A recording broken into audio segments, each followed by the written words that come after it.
Hey everyone, I'm back with another interesting tutorial. So in this one we are going to create low poly rocks or stones or whatever you want to call it.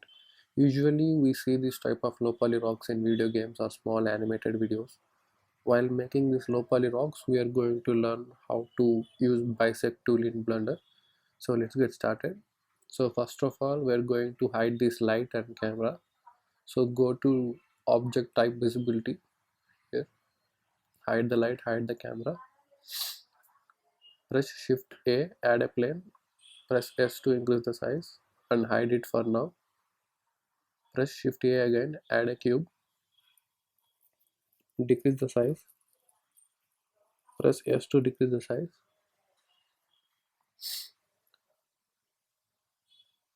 Now go to edit mode, press 1 and select all top vertices and press Shift Ctrl B to apply bevel to vertices. Now from the tools, select bisect tool and just follow what I do. In order to cut the cube, just left click and drag it. Press enter to exit the bisect tool and the cuts which you made will be applied to the cube. The bisect menu which appears below will help you to determine how do you want to slice the object. Like if you want the sliced portion to be filled, then check fill option, and also you can clear out inner or outer material of the cut. You can observe here. If you notice, we got many triangle shaped faces at the corner points of the cube. So in order to apply bevel to a particular vertex, press Shift Ctrl B and select the bisect tool and make the cuts. If you look at a rock, it won't be having specific shape like sphere or cube or any other geometrical shape. A rock is basically made up of many particles, so it would have many number of random faces like this. Now we have to increase the number of faces on this cube. So select whatever vertex you want and apply bevel by pressing Shift Ctrl B. Do it many times like this.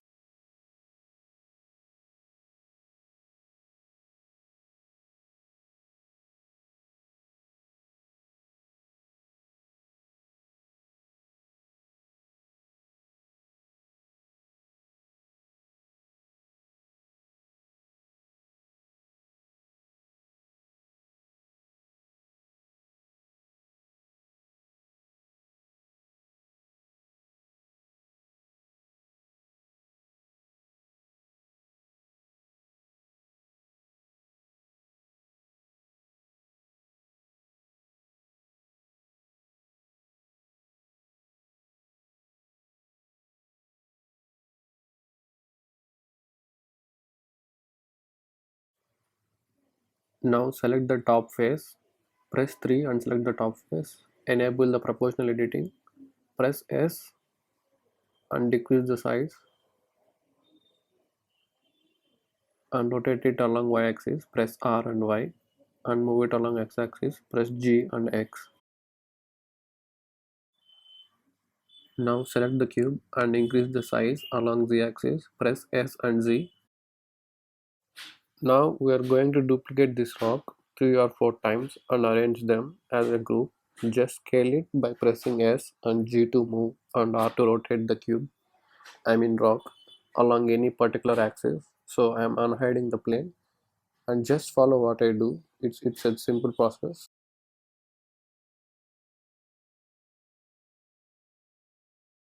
Now select the cube and set origin to 3D cursor and scale it down. Press S to scale it down. Go to scene settings, change the resolution X to 1080. Go to camera settings, change the type to orthographic. I'm changing the orthographic scale. Increase the size of the plane. Press S to increase the size. Shift the camera along Y axis. Go to camera settings and shift the camera along Y axis. Now the duplication process which I said before, I will do it now. I'm speeding up this whole process because it's just duplicating and moving them along x and y axis. So you can observe.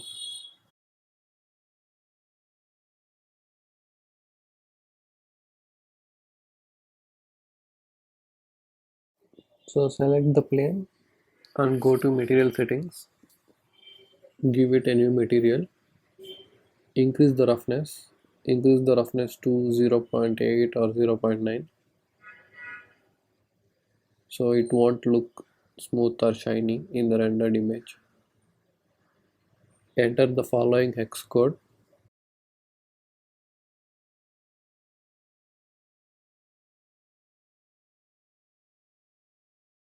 Select the rock and apply new material.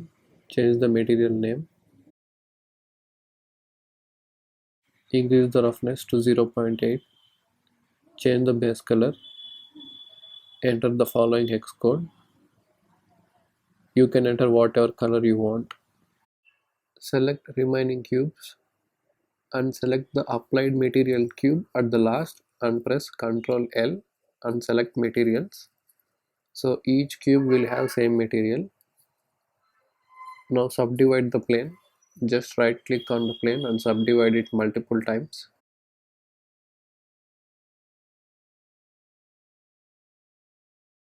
Go to modifiers, add modifier displace and add new texture. Go to texture and select texture. You can see there are multiple options here for the texture clouds. Observe how it deforms into different shapes while you are changing the values. I want to achieve uneven ground for the rocks. You can see. So I'm entering different values to achieve that look. I'm experimenting with the values. So view it from different directions and rotate it if you want. I'm rotating it along z axis and y axis and x axis.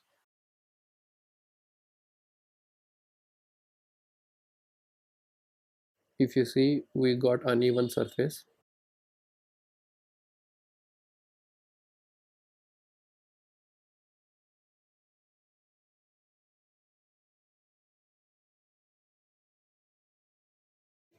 Now select the plane and apply subdivision modifier.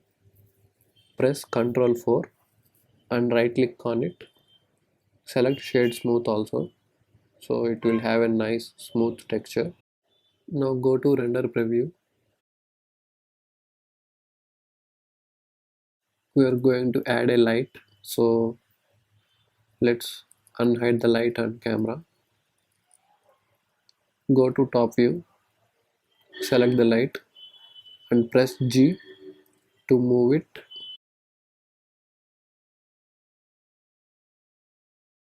Go to light settings and change the power. It's up to you how much you want.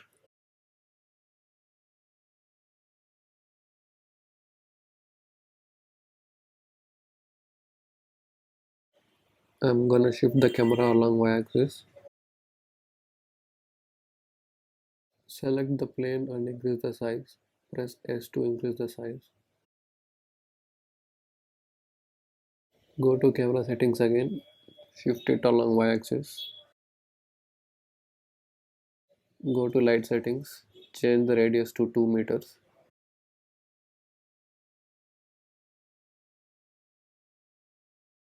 You can follow my values or you can set your own values. I mean your own scene settings. You can change the plane color or rock color.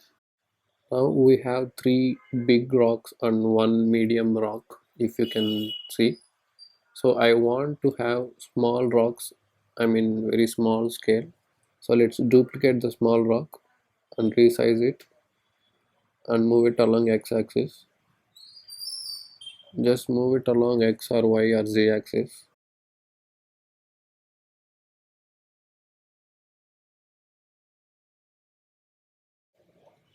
Just go to top view, select the small rock and press G to move it and press Shift D to duplicate it and again press S to scale it. Do all these basic things so you will get small rocks. Repeat the process, you can have more small rocks. So I'm gonna speed up this process.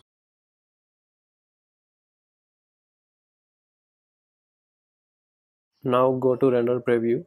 You can see the look we achieved here. See how nice it looks under this light, and do little changes. So as I said before, you can see these type of rocks in video games or animated videos.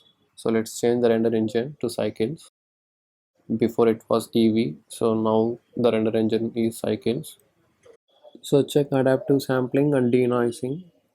It's up to you. You can use your own scene settings, you can enter your own values, you can use your own creativity. But if you want to follow my scene settings, you can just enter whatever the values I enter here. So let's render the image. Go to render and click render image. So this is the final output of our render image, but it is cycles engine. So let's change the render engine to EV. Let's see how the final output looks. As you can see, this is the final output of our rendered image. We used EV render engine. You can use cycles engine too. If you use cycles engine, the output will be different. So this is the output of cycles engine. If you want photorealistic output, then select cycles engine and you can change the colors. This is one more variation I did. So I guess that's it for now. If you like this one, please share it and like it and subscribe to my channel. Thanks for watching the video. I'll see you in the next one with one more interesting tutorial.